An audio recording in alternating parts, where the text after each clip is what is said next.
bad interactions from over-the-counter drugs?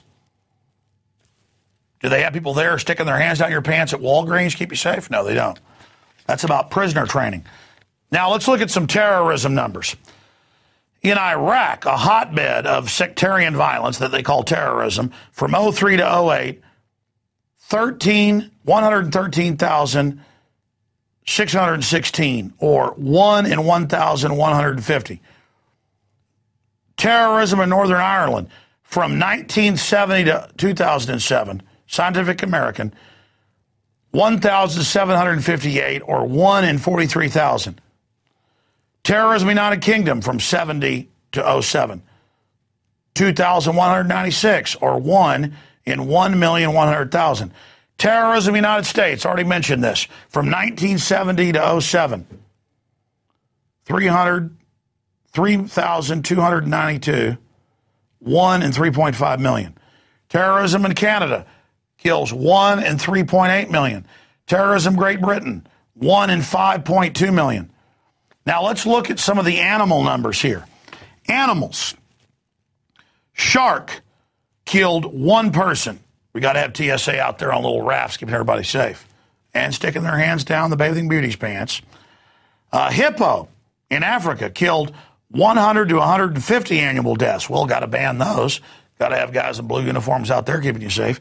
Elephants, 300 annual casualties. Tiger and lion, 800 annual casualties. They're going to ban tigers in India. Unnatural deaths. Coconut allergy, or coconuts falling and hitting you in the head. Combined number, 150 per year on average. Cut all coconut trees down, have men in blue uniforms sticking hands down pants. That'll keep you safe. Champagne cork, 24 annual deaths on average in the U.S. Vending machines, we've got a graphic of that. They have bait and tackle vending machines. I don't think they've killed anybody, but vending machines, 2 annual deaths. Got to ban all vending machines then. Fireworks kill 11 annually, or 1 in 340,733. Sources, scientificamerican.com, cancer.org, Florida Museum of Natural History, about.com, and a bunch of others.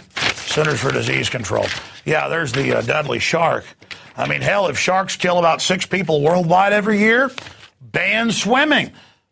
In large swaths of Florida now, they ban swimming for months because a shark might bite your foot.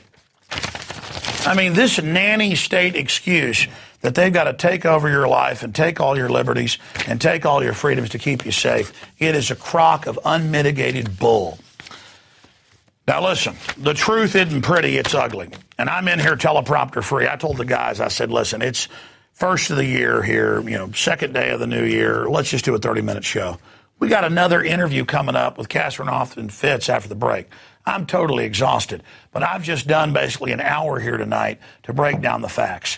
I hope you'll appreciate this information and get it out to everybody you know, because the truth will set us free.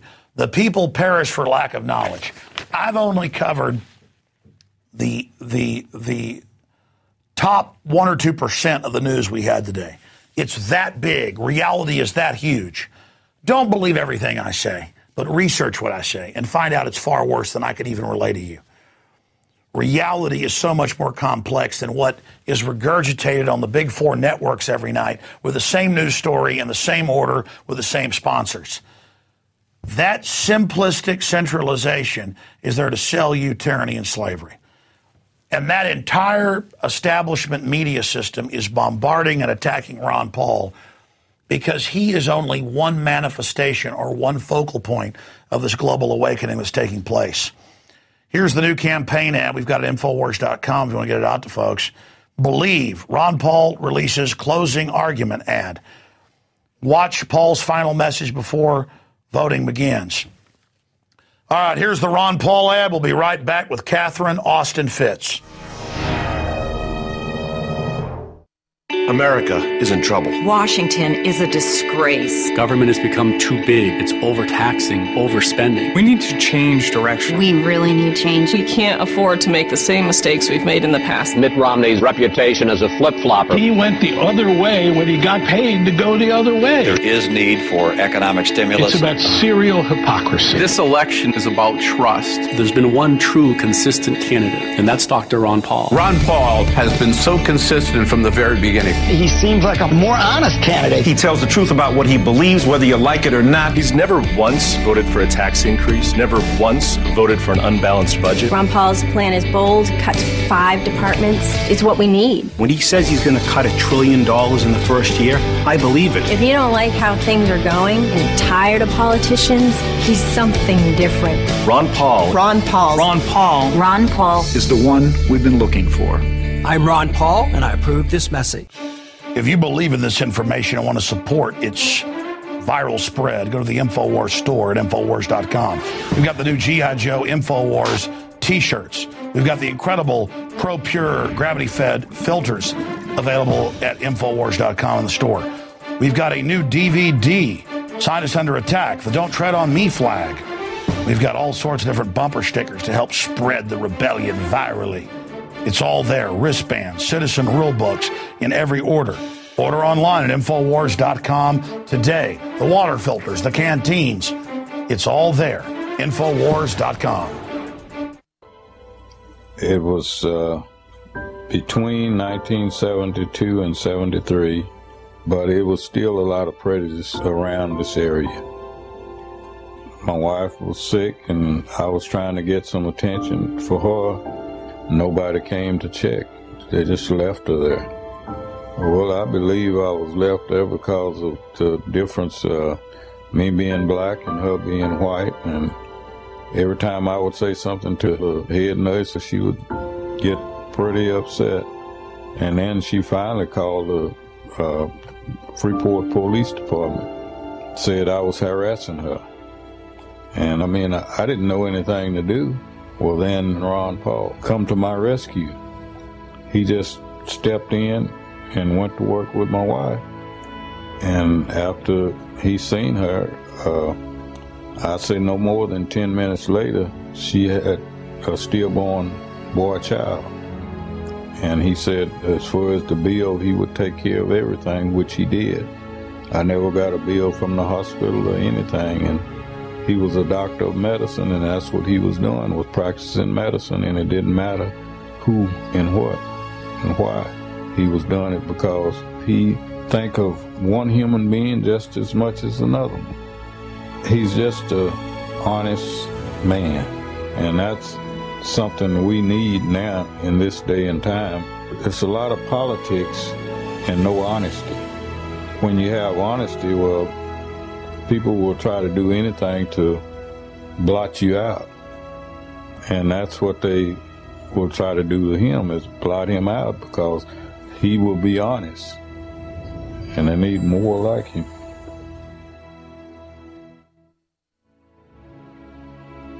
Click here to donate to help get James' story broadcast on television.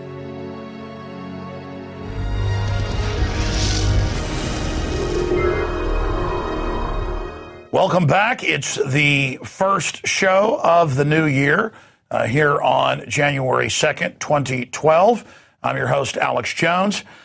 We are now joined by just an amazing analyst, Catherine Austin Fitch. She's a very successful investment advisor, managing member of Solari Investment Advisory Services and C Lane Advisory LLC. She's a successful entrepreneur, president of Hamilton Securities Group, investment bank and finance software developer. That's at the top of the game. And former government official, Assistant Secretary of Housing, Federal Housing Commissioner, Bush 1, investment banker, managing director, and member of the board of Wall Street firm Dillon, Reed & Co. I'm going to stop right there, but she definitely is the creme de la creme, and just an amazing person to be able to have on to break down what's currently happening. But if you go back to interviews she did on radio 10 years ago, interviews she's done with us the last 5 or 6, it is incredible that everything she warned about broke as mainstream news in the following years after it. It has all basically broken loose. It's all basically happened.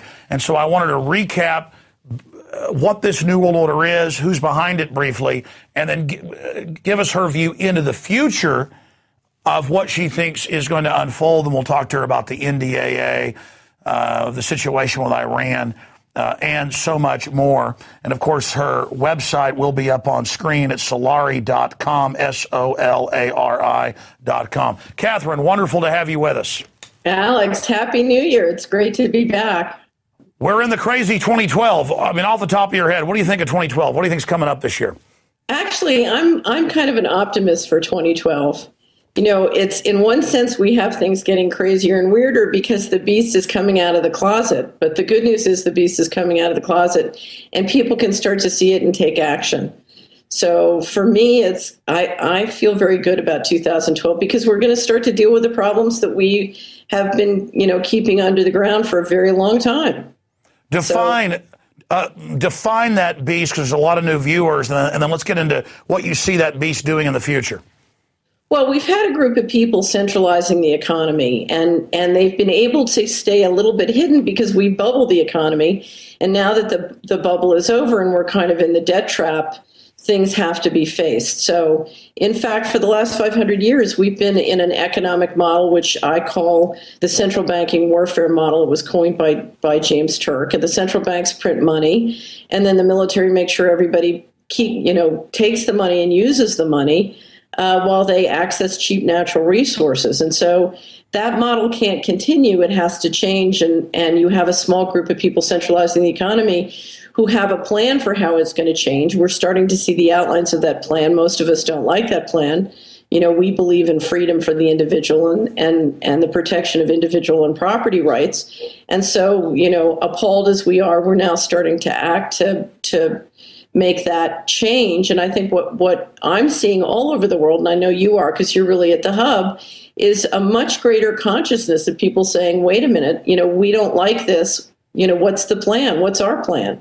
So I think there needs to be a global conversation about what's going on. And from that will emerge ideas of something that is both decentralizing and wealth producing. So, and we're just in the middle of that birth, or we're just at the beginning of that birth. And I, for one, welcome the conversation. Well, Catherine, you brought up both of the first questions I was basically going to ask you. And that is, I am seeing the awakening that was already turbocharged exploding. And with the signing of the National Defense Authorization Act, people are really waking up and apologizing to myself and others now and really starting to click. So people are really coming out of that trance. Yeah. And you mentioned that. I want you to expand on that. But also, the monster is out of the closet. Why is it so out of the closet now? Why would Lindsey Graham and others in the Senate say, you bet it's for citizens and we want to scare you? And he looked like he was on drugs or something. I mean, they really are going crazy in front of everybody. Well, I think let's break it up. You have different groups. You have the people who are in charge. And of course, my biggest question is who's really in charge and why are they behaving this way? But, one of the things that happens when you centralize, Alex, is that once you finish centralizing, there's a whole bureaucracy in the middle you don't need anymore. And I think one of the things we're seeing from things like the National Defense Authorization Act provisions this year is, all the guys up and down in the middle in a highly centralized system are terribly, terribly insecure. And so, we see them passing provisions like that because they're scared. It reflects insecurity. It doesn't reflect security because, right now, if the U.S. budget has a $5 trillion deficit and the boomers are retiring and need their Social Security and Medicare and Medicaid, how are you going to keep that going? Well, the global taxation that you need to keep the empire going is greater and greater force and greater control. And I think what we're watching is a very an empire which is very spread and is a very uncomfortable position to be in those middle positions. And so it's an insecure empire, and I think it's one you kind of want to, it's fine to comment on it, but you don't want to get in a tussle with it. No. In fact, before we did this show tonight, I shot a special report that's going to be out tomorrow where that's my central point is they're afraid is why they did the NDAA. That's why they said, yeah, we'll lock up citizens. It's an attempt. The fact that they're dispensing with a velvet glove shows just how weak they are. Right.